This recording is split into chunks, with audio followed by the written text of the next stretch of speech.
This sensitization program, like Harris said, is to put the officers on their toes so that you will know what constitutes an offense.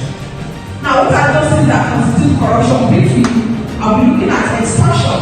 When you extort passengers in discharging your duty, when you bypass processes, when you try to bypass legal rules and procedures, and you cut corners, you are considered to be a corrupt person. Sportsmanship is in words and it is in action. It's what you say and what you do.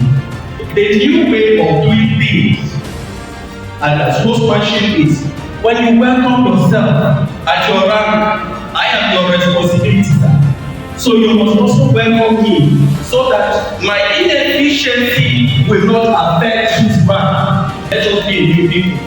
There is nothing like on your own. Next time you see me misbehaving or not give me compliment properly, call me to order, tell me what it is. That is not the practice.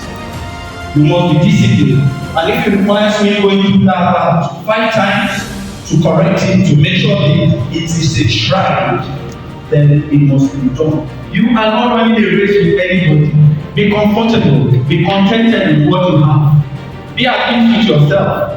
But be in charge of the responsibility that is trusted in your care. It starts now. It's not when you become, it is now. You are going to represent the service abroad. It is now. It is why you are here, how you communicate with people. This is a training ground of the bigger position that you intend to achieve.